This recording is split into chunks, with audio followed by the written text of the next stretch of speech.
మీరు మాట్లాడుతున్నారు గమనిస్తా ఉన్నాం.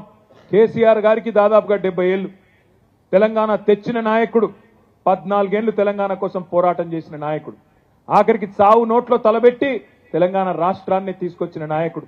అట్లాంటి నాయకుడిని కూడా పట్టుకొని ఇలా నోటికొచ్చిన బూతులు ముఖ్యమంత్రిగా ఉంటూ కూడా మీరు పాత వైఖరి మార్చుకోకుండా మాట్లాడుతుంటే కూడా ఈ రోజు కూడా మేము గౌరవంగానే మీ గురించి మాట్లాడుతూ ఉన్నాం.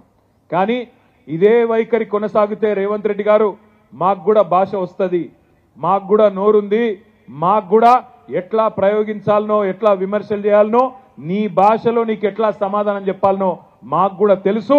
ఓపికకు కూడా ఒక హద్దు ఉంటుంది. నువ్వు ఇష్టం వచ్చినట్టు నోటికొచ్చినట్టు తిడుతూ మాట్లాడితే మౌనంగా చూస్తా ఉన్నాం. 100 రోజుల వరకు కూడా భరిస్తాం, ప్రజల కోసం భరిస్తాం.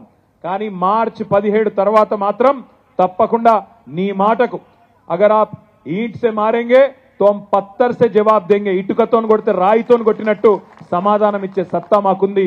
మార్చి 17 దాకా ఓపికగా ఉంటామనే మాట కూడా నేను మీకు విజ్ఞప్తి చేస్తా ఉన్నా. 100 రోజుల్లో మీరు ఇస్తానన్న హామీలు నిలబెట్టుకోండి. ఆ తర్వాత మీరు ఇచ్చిన 420 హామీలు అవి కూడా నిలబెట్టేదాకా ప్రజల తరపున మేము కొట్లాడతాం. కృష్ణారావు గారు చెప్తా ఉన్నారు, మీరు దిగిపోయిన తర్వాత మన ప్రభుత్వం పోయిన తర్వాత జిహెచ్ఎంసీ వాళ్ళకి ఫోన్ చేస్తే బడ్జెట్ లేదంటున్నారని అన్నాడు. అదేవిధంగా హెచ్ఎండబ్ల్యూఎస్కి ఫోన్ చేస్తే బడ్జెట్ లేదు, పైసలు లేవు అని తప్పించుకునే దూరంలో మాట్లాడుతున్నారు అని చెప్తా ఉన్నారు. నేను ఒకటే మాట ఆలోచించమని కోరుతా ఉన్నా.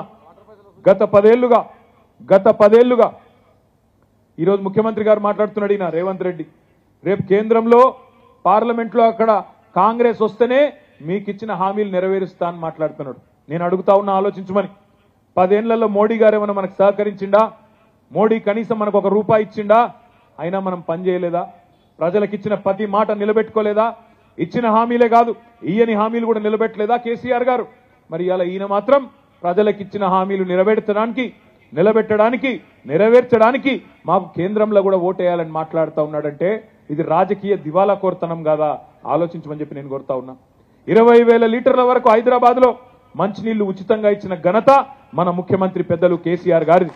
ఇవాళ కృష్ణారావు గారు చెప్తున్నారు, అట్లాంటి 20,000 లీటర్ల నీళ్ల పథకాన్ని కూడా నీరు గారుస్తూ మళ్ళీ ఇలా మంచినీళ్ళకు కూడా ఛార్జీలు వసూలు చేస్తున్నారు. ట్యాంకర్లు ఆల్రెడీ వస్తున్నాయి గల్లీలల్లా అని చెప్పి కృష్ణారావు గారు చెప్తా ఉన్నారు. అంటే పని చేసేటోళ్లకు, పరిపాలించేటోళ్లకు సత్తా ఉంటే కరెంటు కోతలు ఉండయి, మంచినీళ్ళ బాధలు ఉండయి. హైదరాబాద్ కోసం బ్రహ్మాండంగా గత 10 ఏళ్లుగా పనిచేసి మనం ఒక బంగారు పల్లెంలో హైదరాబాద్ను వాళ్ళకి అప్పచెప్పి పోయినాం. మరి వాళ్ళు నిలుపుకుంటారా, దాన్ని చెడగొడతారా? మనం జాగ్రత్తగా చూడవలసిన అవసరం ఉన్నది.